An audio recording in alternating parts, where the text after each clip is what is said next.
दो ढाई महीने बाद बोला कि हमने एलपीजी का प्लांट लेना है तो हमें पैसे दे दीजिए। तो मैंने 1 करोड़ 30 लाख फिर दे दिया। मैंने समझा भांजा है, लेकिन वो बैंक वाले मुझे बोलते रहे इसको कैश निकाल निकाल के आप दे रहे हैं, यहाँ लोग आना भी नहीं देते और ये रोज़ाना आपके पास आ जाता है पैसे लेने के लिए, तो देख के ज़रा। अस्सलाम वालेकुम, AAM न्यूज़ हब के साथ मैं हूँ रेहान हैदर। नाज़रीन, मेरे साथ इस वक्त एक ऐसे पाकिस्तानी मौजूद हैं जो कि 30 साल अमेरिका में ज़िंदगी गुजार कर आते हैं और हंसी खुशी पाकिस्तान वापस आकर अपने मुल्क ज़िंदगी बसर करना शुरू करते हैं। और इसी दौरान का भांजा इनके साथ फ्रॉड कर देता है।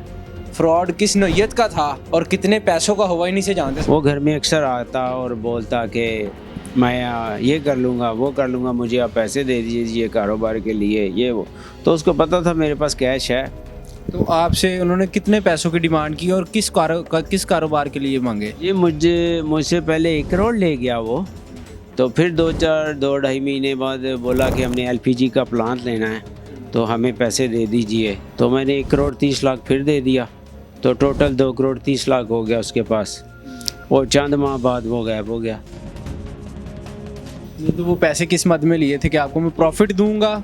नहीं, कुछ ना कुछ तुम बच्चे, तो हम काम करेंगे तो आपका ख़र्चा चलाएंगे। तो मैंने कहा ठीक है भाई, ख़र्चा चलता रहे मेरे बल का, 2-4 लाख देते रहो मुझे भी, तो गाड़ी चलती रहेगी। लेकिन वो तो कहाँ पैसे लेके गायब ही हो गए सारे। उसने क्या किया, कराची से किसी बंदे को, सफियान सुबहानी को बुला लिया जो कराची में रहता है और वो डीज़ल का पेट्रोल का कारोबार करता है। तो उसके साथ मिलके इसने मेरे से पैसे लिए, मेरे साथ एग्रीमेंट किया ऐसे 2 करोड़ का।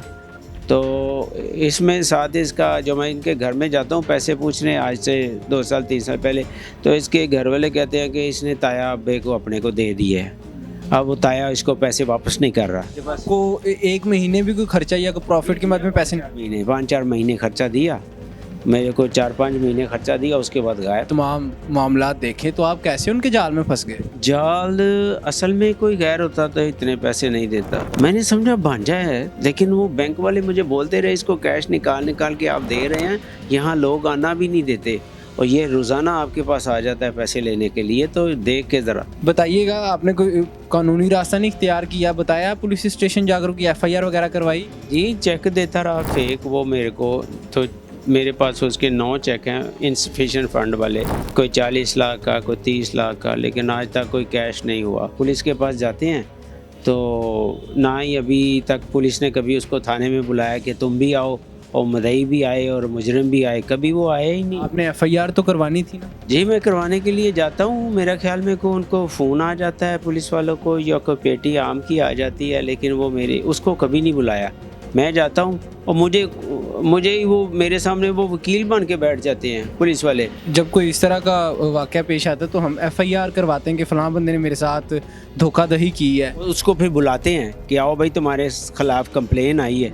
आज तक वो आया ही नहीं कभी। मैं जाता हूँ कंप्लेन करने के लिए, मैं जाता हूँ, मुझे ही बुलाते हैं, मुझे ही फारिग कर देते हैं। तो आपने अपनी बहन से नहीं डिस्कस की कि ये मेरे साथ क्या? वो रहते कहाँ हैं मुझे पता ही नहीं। कोई राब्ता नंबर, कोई कुछ पता नहीं? फ़ोन नंबर वगैरह उनके हैं, लेकिन मुझे क्या पता फ़ोन कहाँ से बात कर रहे हैं। मेरे साथ कभी मेरा फ़ोन ही नहीं उठाते, ब्लॉक किया हुआ। सुनने में आता है व्हाट्सअप चलाते हैं, वो व्हाट्सअप पे एक दूसरे से रब्ते रखते हैं, मेरे से रब्ता नहीं है। लोगों को ढूंढता फिरता हूँ कोई मेरी हेल्प करे, ऐसा नहीं है। सुनने में आता है बैरिया टाउन रहते हैं वो, 40,000 रुपया 1 हफ्ते का किराया दे रहे हैं 1 कमरे का। वो ये बताता कौन है जो आप कह रहे हैं सुनने में? किसी ने बताया था कि वो किसी ने उसको उधर देखा है, तो हम लोग फिर उधर गए, तो उधर होटल में बैठा हुआ था। फिर हमने होटल वाले को गए, हमने पूछा भाई इधर, कहने लगा यहाँ से चले गए हैं, रहते थे लेकिन चले गए। क्या आप अपील करना चाहते हैं? क्योंकि मरीम नवाज़ साहिबा जो हैं वज़ीर आला पंजाब हैं, वो इस तरह के मसाइल जो हैं हल करती हैं कोई भी, और आप तो ओवरसीज़ पाकिस्तानी हैं। जी। आपके साथ एक फ्रॉड हुआ है कि हम फ्रॉम न्यूयॉर्क, और अगर ऐसे मसले हल करती हैं तो किसी DIG को या बड़े SP के साहब को बोलें कि मेरी FIR ले, और उसको कम से कम उसको बुलाए तो सही। मैं शौक़ से वापस आया था कि मैं अपने मुल्क में जा रहा हूँ, तो अल्हम्दुलिल्लाह कि मेरा मुल्क मुझे दोबारा मिल गया। तो यहाँ आके देखा तो सका भांजा। अब मैंने किसी और को नहीं पैसा दिया, अटका बटका भी नहीं दिया साथ किसी गैर को, अपने ही घर में चोर बैठे हुए हैं। बहुत शुक्रिया नाज़रीन, आपने तमाम गुफ्तगू जानी और खून सफ़ेद हो गए। ये बता रहे हैं कि सगा भांजा, सगी बहन है, पूरी फैमिली जो है वो याशिया कर रहे हैं और इनकी 30 साल मेहनत जो जमा पूंजी थी वो चट कर गए। अपनी राय से कमेंट सेक्शन में आगाह कीजिएगा और हमें दीजिएगा इजाज़त। अल्लाह हाफिज़।